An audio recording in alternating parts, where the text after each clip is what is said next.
38. 38. Wow! Ano kaya, sorry, what is the criteria for that they are a winner? Yes, that is a very good question. So, for the information of everyone, wala po tayong criteria for judging for the fashion walk.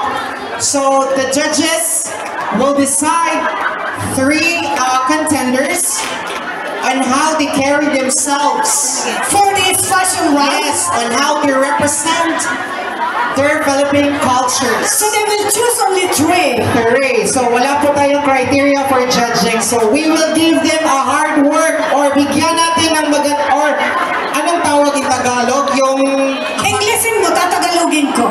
ang hirap. Di ba? No, di ba? So bigyan natin sila ng mahirap or anong tawag? Difficulties. Di ba? Job. Difficult job. Sa'yo pagdating sa English, magaling ako, partner. So iba talaga no. So that is the Ayan second. na ulit. Ayan. Bigla silang lumabas, partner. Ano na sila? Ayan na yung mga kandidata ulit. Yes, candidate number 1 to 16.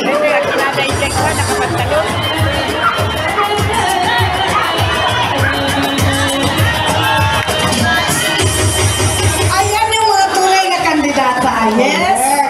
Yan talaga yung mga kandidata na 1 to 15. Ayan, partner. Ang dami kasi nating blah-blah partner. Nasaan na tayo, partner? Ayan na tayo. Wala pa tayo sa partner. Ito na tayo.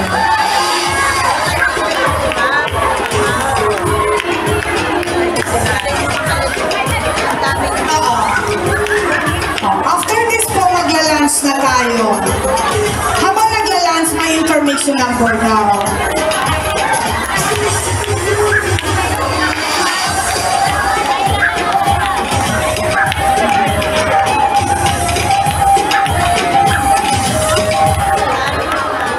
Ayan, the amazing 15 candidates. Ayan po. For the third group. Ngayon after this.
Filipino, headed by Kalinga. Relaxation. So before we proceed to our next presenter, Parang napapicture yata sila.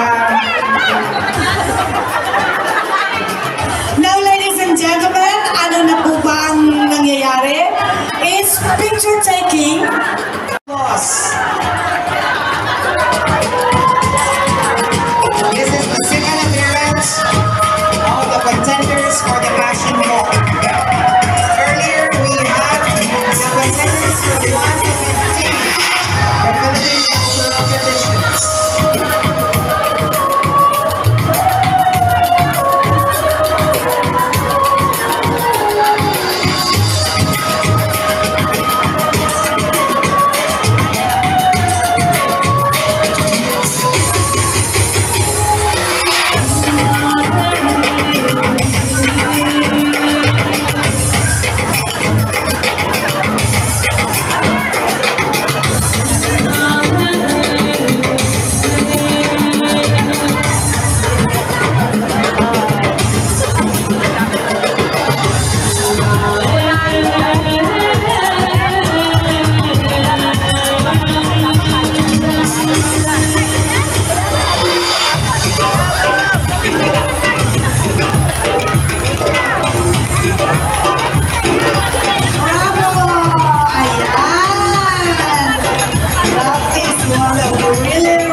very, very, viva! Yes! Ayan. Ayan nga po, itinaas niya ang kanyang hey. Ayun. Peacock. Nadinig ko yun sa history niya. Is the wings of the peacock.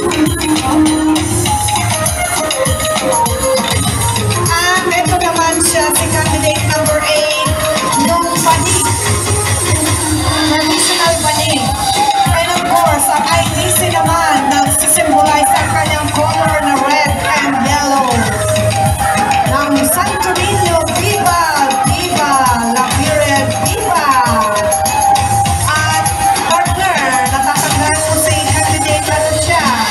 Candidate number 9. Number 9, di ba? Nag-symbolize siya ng kanyang mga traditional skirt, ganyan, kalinga. Yes, I like the skirt. And of course, this one, my partners, Viva La Virgen, Viva! Candidate number 11. Cebu. Yes, from Cebu. Ayan naman. At ito naman siya, para talaga siya Espanyola. Candidate number 12. Na talagang labanan natin, Margie, yung kanyang mga, di ba, Pilipiniana. Yes. Ano yan? Gawa yata yung design ni Miss Saliana. At ito naman, talaga naman, couple na itong win, na talaga naman nagsisimbolize siya na